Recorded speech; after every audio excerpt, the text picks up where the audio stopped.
You said yes, but your body said no. And now you're sitting there, drained and so angry. Not at them, but at your own self.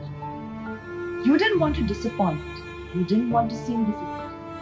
So you kept on saying yes again and again. But deep down, you wonder, am I even allowed to say no and still be loved? You pick up the call when you're exhausted. You agree to help when you're overwhelmed. You smile and say it's fine when it's not.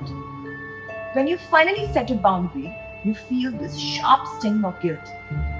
Like you have hurt someone, like you have done something so wrong. But here's the truth no one tells. That guilt you're feeling, that's not because you did something bad. It's because you're doing something new. Brené Brown teaches us the most compassionate people are also the most boundaried. She shared how she spent years saying yes to avoid the discomfort until she realized a boundary isn't a wall, it's a bridge to honest connection. Saying no doesn't make you selfish, it makes you honest. And honesty is the highest form of self respect. Guilt is often a symptom of old programming that told you love is earned through sacrifice. But your soul knows this. Saying yes when your heart says no is self abandonment. True connection isn't built on your compliance, it's built on your clarity. So here's how to shift guilt into grounded truth. Step 1. Guilt reframe. Every time guilt rises, ask, am I feeling guilty because I did something wrong or because I finally did something right for myself? Breathe, let the clarity rise. Step 2. The sacred pause. Before you say yes, let me check and get back to you. That gives your nervous system space to respond, not to react. And heart aligned no.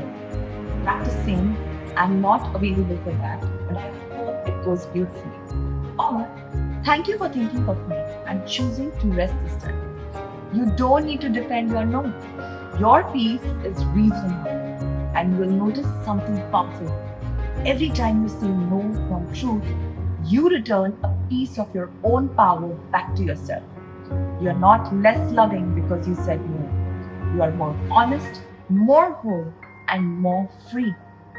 The ones who truly love you will respect your no. And the one who needs your yes the most right now is you. So remember, you don't have to betray yourself to be loved.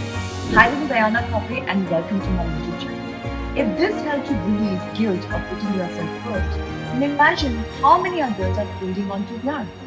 So please share this with them and empower them with this truth.